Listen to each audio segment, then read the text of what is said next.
Shalom, shalom, meus queridos, que o Senhor abençoe este dia, que o Espírito Santo conduza o seu coração e a sua mente para refletir nesta palavra que estarei ministrando. Hoje o tema é o valor e a importância de congregar. Eu sou o reverendo Milton Rodrigues, eu pastoreio a comunidade Nação Ministério Pleno. Nosso ministério fica na cidade de São Sebastião e somos um ministério que trabalha na área de libertação em alto nível, ou seja, com alto conhecimento na área de libertação, cura interior, restauração da personalidade, ou seja, área da mente, emoções, sentimentos e vontade. Queridos, o tema é o valor e a importância de congregar. E tem um texto bíblico que eu gostaria de ministrar.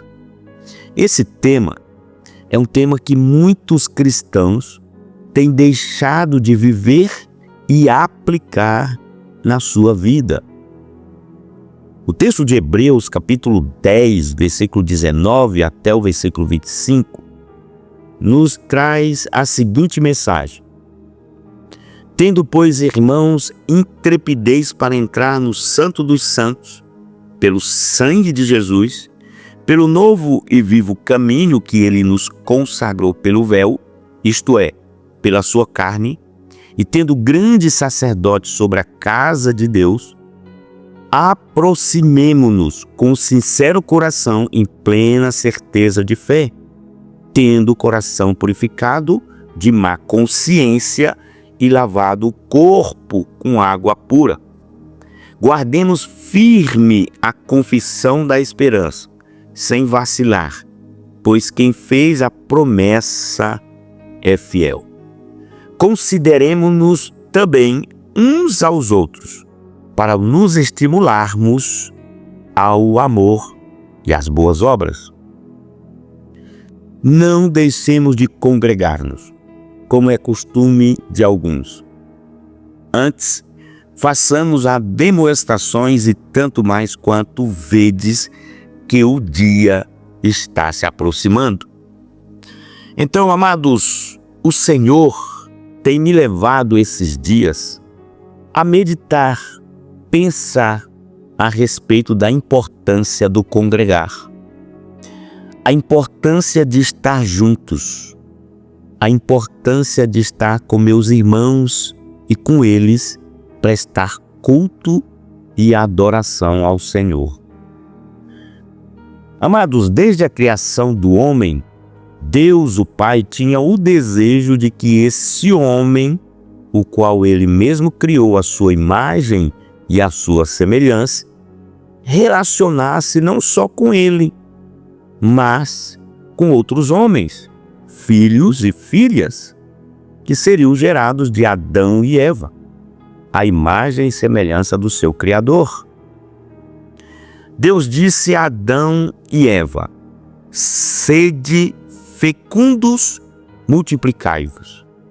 O texto de Gênesis, capítulo 1, versículo 27 e 28, ele nos traz a seguinte mensagem: criou Deus, pois, o homem à sua imagem, a imagem de Deus o criou. Homem e mulher os criou. E Deus os abençoou e lhes disse: sede fecundos, multiplicai-vos, enchei a terra e sujeitai-a, dominai sobre os peixes do mar, sobre as aves do céu e sobre todo animal que rasteja pela terra. Então, desde o início, Deus criou o homem, não para que este homem estivesse só, mas estivesse relacionando uns com os outros. Agora vem Satanás e vende ao homem a ideia da independência. A ideia de que o homem não precisava nem de Deus, nem dos seus irmãos. Aí vem o egoísmo, o individualismo, o isolamento, a independência. Presta atenção para essa palavra. A independência. O pecado entra no homem e o corrompe, o tornando inútil para Deus e para o seu propósito. Amados, um belo dia ouvimos do propósito eterno de Deus e de como Jesus, por sua morte na cruz, pagou o preço da nossa redenção. Entendemos a necessidade do arrependimento e de sermos enxertados em Cristo pelo batismo, para então sermos participantes do seu corpo espiritual, que é a igreja. É no corpo e junto com o corpo que aprendemos a guardar todas as coisas que Jesus ordenou. Quando experimento o batismo, ocorre comigo e com todos o que Paulo fala em Gálatas 3, versículo 27. Porque todos quantos fostes batizados em Cristo, de Cristo deve se revestir. Sou posto em um corpo e passo a fazer parte desse corpo, ok? Como posso admitir então a ideia de andar afastado desse corpo? O que ocorre quando me afasto do corpo de Cristo ou deixo de congregar? Primeiro, não retenho a cabeça ou não estou ligado à cabeça. Colossenses capítulo 2, versículo 18 e 19 diz: ninguém se faça árbitro contra vós, pretextando humildade e culto dos anjos, baseando-se em visões, enfatuados sem motivo algum na sua mente carnal, e não retendo a cabeça, da qual todo o corpo, suprido e bem vinculado por suas juntas e ligamentos, cresce o crescimento que procede de Deus. O que é não reter a cabeça, amados? Eu gostaria de te explicar. Não reter a cabeça significa que não estou recebendo a autoridade do cabeça. Para recebermos a autoridade do cabeça, cada um de nós tem que estar vinculado no corpo de Cristo, através das juntas e ligamentos, e necessitamos estar juntos com os demais membros do corpo, para recebermos desse corpo o crescimento que procede de Deus. Existem coisas que são indissociáveis, que não podem ser vividas isoladas, mas como um conjunto. Uma não pode ficar sem a outra. Então, o fato de eu estar vinculado às minhas juntas, discipulado e companheirismo, não me dá o direito de não congregar, de não estar nos encontros semanais na igreja, de não estar com os demais membros desse corpo espiritual, que é exatamente a igreja. Como posso reter a cabeça, receber a autoridade do cabeça, que é Cristo, sem estar devidamente vinculado ao corpo? Enquanto uns desejam ardentemente congregar e estar com o corpo, mas não podem, outros têm todas as condições e oportunidades para isso, e eles desprezam.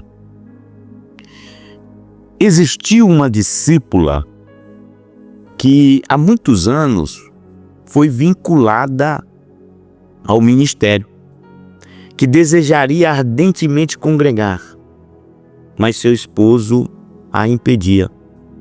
Quantas lágrimas essa irmã teria derramado por estar sendo privada do congregar? Nesse caso, essa irmã procurava todos os meios de se relacionar com outras irmãs durante os dias da semana. Mas ela tinha consciência de que não é a mesma coisa. E você entende a necessidade de estar juntos, de congregar? O que mais ocorre quando me afasto do corpo de Cristo ou deixo de congregar? Segundo, deixo de edificar e ser edificado pelo corpo de Cristo, que é a igreja. Primeiro, eu falei para você que devemos ser fecundos e aguardar todas as coisas que Jesus ordenou. Segundo, deixo de edificar e ser edificado pelo corpo de Cristo. 1 Coríntios capítulo 14, versículo 26, diz assim: Que fazer, pois, irmãos, quando vos reunis? Um tem salmo, outro doutrina, este traz revelação, aquele outra língua, e ainda outro interpretação, seja tudo feito para edificação. Um dos significados da palavra reunir-se é juntar-se em assembleia. Paulo aqui não está falando de algo que se pode fazer sozinho, em meu quarto, em minha casa, eu e Deus. Existem coisas que são fundamentais que façamos, nós e nosso Deus. É o caso do que Jesus ensina no livro de Mateus. Aqui no livro de Mateus 6:6. Tu, porém, quando orares, entra no teu quarto e fecha a porta. Orarás a teu pai que está em secreto, e teu pai que vê em secreto te recompensará. Aqui, queridos, Jesus fala de um momento que devemos nutrir com o nosso Pai, no recôndito do nosso quarto, na nossa intimidade.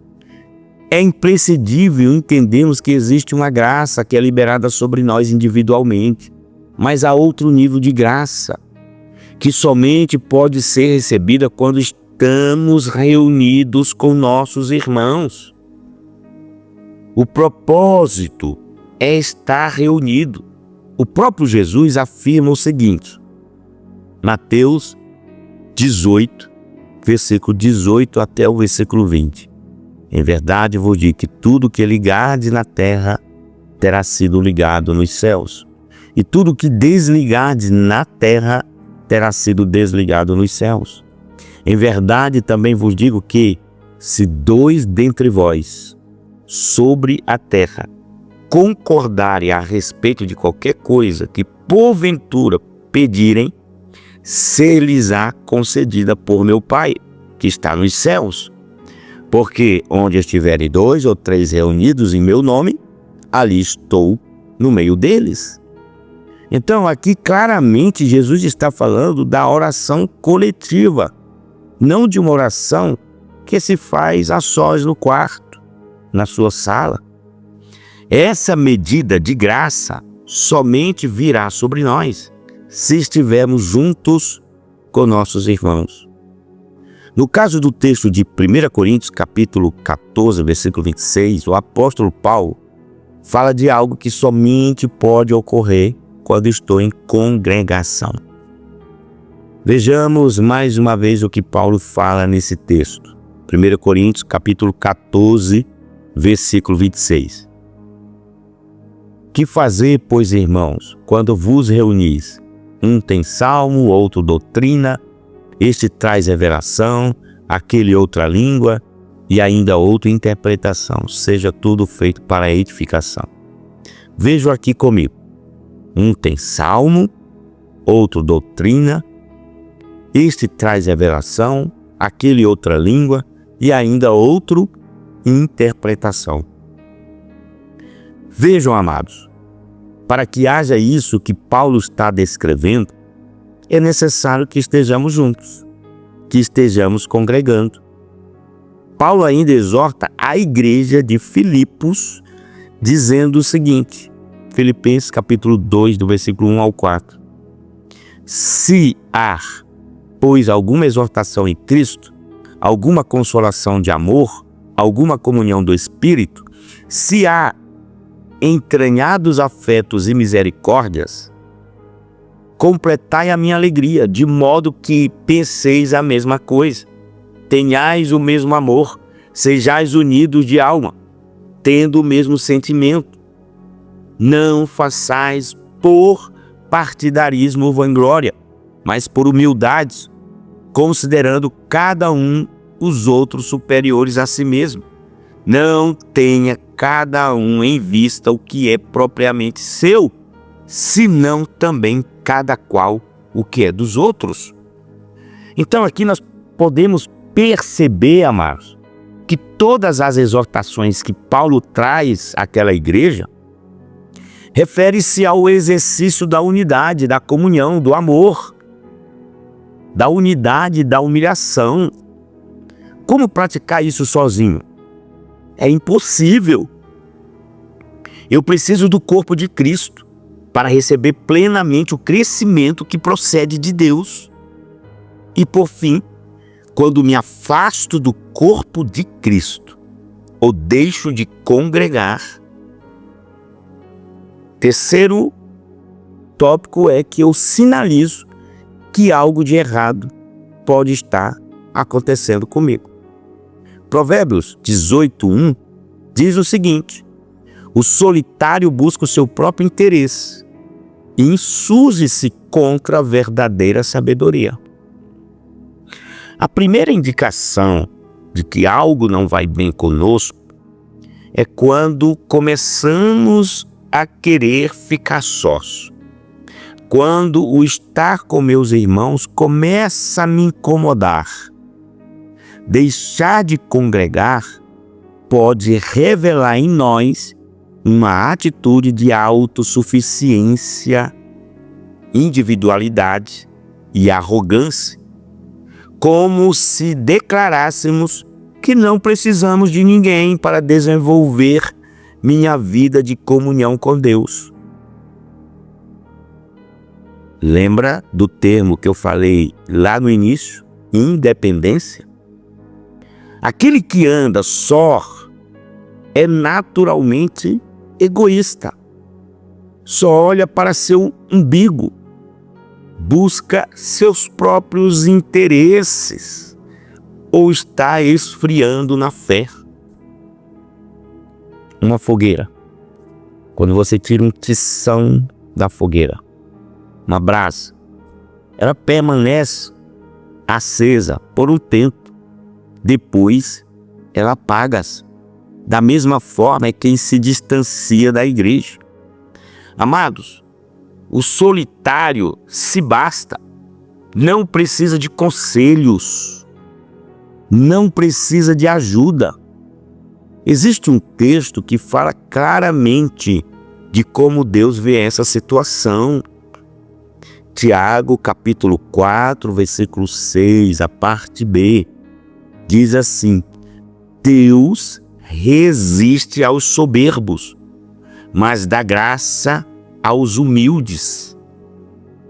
Tiago afirma que Deus resiste aos soberbos. Deus deixa de se revelar a essa pessoa. Aquele que se isola, que anda só, que é soberbo, começará a se sentir seco, insensível e desprovido de graça, pois o Senhor o resistirá. Este, com o tempo, poderá decair da fé e será como uma brasa fora do braseiro, se apagará. Então, por que devo congregar? Vamos entender. Primeiro, o congregar coopera com a minha perseverança. Em Atos, capítulo 1, versículo 12 ao 14, tem um texto muito importante. Observe. Diz assim: Então voltaram para Jerusalém, do monte chamado Olival, que dista daquela cidade tanto como a jornada de um sábado. Quando ali entraram, subiram para o cenáculo, onde se reuniram Pedro, João, Tiago, André, Filipe, Tomé, Bartolomeu, Mateus, Tiago, filho de Alfeu, Simão, o Zelote, e Judas, filho de Tiago. Todos estes perseveravam unânimes em oração com as mulheres, com Maria, mãe de Jesus, e com os irmãos dele. Já em Atos, capítulo 2, versículo 42 até o versículo 44, nos ensina como viviam os convertidos. Olha o que diz o versículo 42 até o versículo 44. E perseveravam na doutrina dos apóstolos e na comunhão, no partir do pão e nas orações. Em cada alma havia temor, e muitos prodígios e sinais eram feitos por intermédio dos apóstolos. Todos os que creram estavam juntos e tinham tudo em comum. E Atos capítulo 2, versículo 46 ao 47, diz assim: diariamente perseveraram unânimes no templo, partiam pão de casa em casa e tomavam as suas refeições com alegria e singeleza de coração, louvando a Deus e contando com a simpatia de todo o povo. Enquanto isso, acrescentava-lhes o Senhor dia a dia os que iam sendo salvos. Amados, aqueles irmãos tinham convicção de que necessitavam estar juntos para fortalecerem-se, animarem-se, edificarem-se e perseverarem juntos. Então há uma necessidade de estarmos juntos, de congregarmos. Agora, segundo, por que devo congregar? Primeiro, eu falei que o congregar coopera com minha perseverança. Segundo, porque receberei do corpo a nutrição necessária para o crescimento que procede de Deus. Olha o que está escrito em Colossenses capítulo 2, versículo 19, parte B. Da qual todo o corpo, suprido e bem vinculado por suas juntas e ligamentos, cresce o crescimento que procede de Deus. Já Efésios capítulo 4, versículo 15 até o versículo 16, está escrito o seguinte: mas, seguindo a verdade em amor, cresçamos em tudo naquele que é a cabeça, Cristo, de quem todo o corpo, bem ajustado e consolidado pelo auxílio de toda a junta, segundo a justa cooperação de cada parte, efetua o seu próprio aumento para a edificação de si mesmo em amor. Então, quando eu estou congregando e funcionando no corpo de Cristo, sou fortalecido, sou animado, consolado, renovado e desafiado a viver a vida cristã. Quando, amados, eu estou só, estou suscetível às investidas de Satanás, às armadilhas de Satanás. Mas quando estou com meus irmãos, a probabilidade de eu pecar é quase nula. Existe uma letra de uma música de Sérgio Pimenta, chamada Quando se está só, que diz o seguinte: quando se está só, o silêncio é mais profundo, as noites são mais longas, o frio mais intenso e até a própria sombra parece estar mais junta. Como se soubesse quando se está só. Quando se está só, um grito é desespero, sussurro é loucura, o estalo mete medo e a mão forte aparece e está sempre nos sonhos, eternos pesadelos quando se está só. Quando se está só, se está porque deseja, pois ele com certeza não foge de ninguém. Deus está sempre perto, amigo, abraço aberto. Convida a ir com ele para não mais estar só. Para não mais estar só. Agora, amados, por que devo congregar? Terceiro, porque é a expressão da unidade do corpo de Cristo. O salmista traz com muita graça e propriedade o que produz o congregar.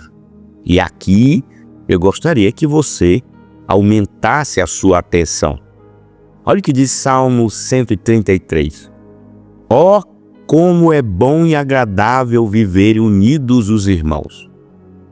É como óleo precioso sobre a cabeça, o qual desce para a barba de Arão, e desce para a gola de suas vestes. É como o orvalho do Hermon, que desce sobre os montes de Sião.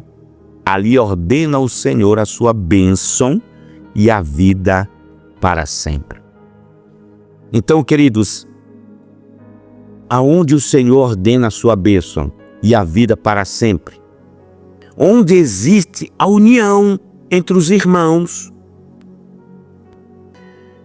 o Senhor preza por isso. Preza tanto que Jesus, orando pelos seus discípulos, exclamou o seguinte em João 17, a partir do versículo 9. É por eles que eu rogo, não rogo pelo mundo, mas por aqueles que me destes, porque são teus. Ora, todas as minhas coisas são tuas, e as tuas coisas são minhas, e neles eu sou glorificado. Já não estou no mundo, mas eles continuam no mundo, ao passo que eu vou para junto de ti. Pai Santo, guarda-os em teu nome, que me deste, para que eles sejam um, assim como nós. Não rogo somente por estes, mas também por aqueles que vierem a crer em mim, por intermédio da sua palavra, a fim de que todos sejam um, e como és tu, ó Pai, em mim e eu em ti, também sejam eles em nós, para que o mundo creia que tu me enviastes. Eu lhes fiz conhecer o teu nome e ainda o farei conhecer, a fim de que o amor com que me amastes esteja neles e eu neles esteja.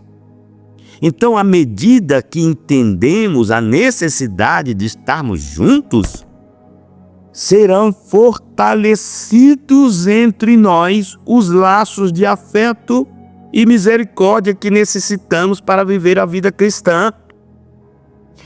Amados, precisamos verdadeiramente uns dos outros. E a expressão dessa unidade pode ser vista quando congregamos, quando estamos juntos.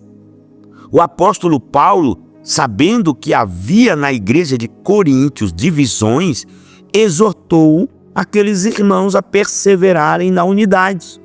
1 Coríntios 1,10 está escrito: rogo-vos, irmãos, pelo nome de nosso Senhor Jesus Cristo, que faleis todos a mesma coisa e que não haja entre vós divisões. Antes, sejais inteiramente unidos, na mesma disposição mental e no mesmo parecer. Agora, o que mais vai impactar as pessoas que estão ao nosso redor é o quanto nós buscamos ser um. Aqui não estou falando em ser um comigo mesmo.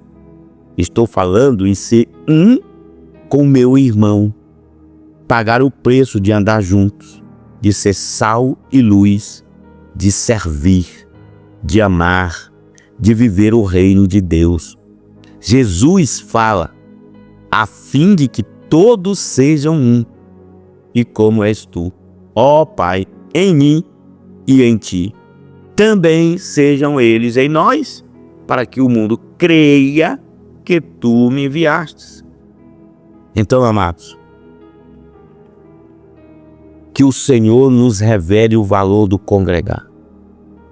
Que você reflita nessa mensagem.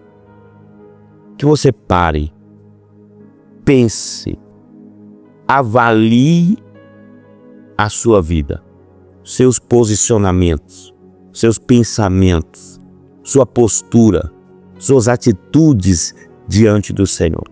Porque o Espírito Santo está nos acompanhando. Ele conhece a disposição do seu coração de obedecer a palavra, de viver os princípios de Deus.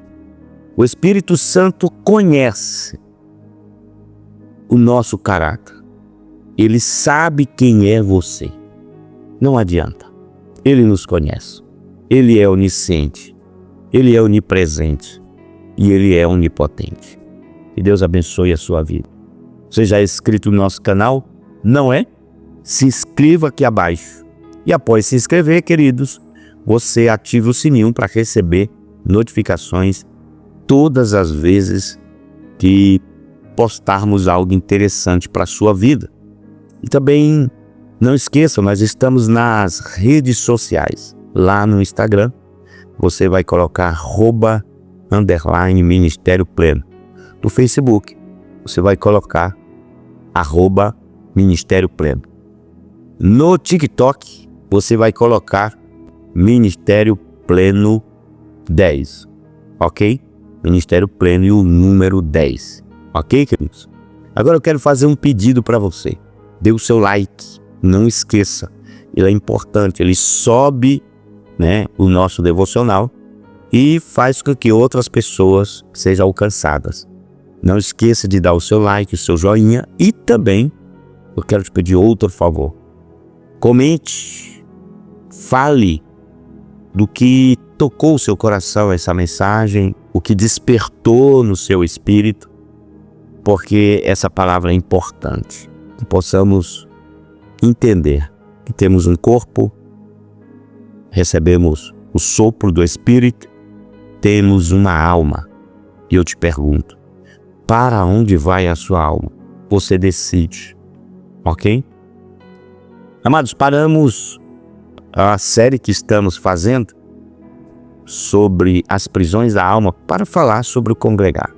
Era necessário trazer esse devocional para uma meditação profunda dos amados. Espero que eu aguardo que os irmãos ouçam, ok? Ouça com muito carinho. Você que é líder, você que está aqui no nosso canal, ouça com carinho, ok? Deus abençoe você. Um cheiro no coração.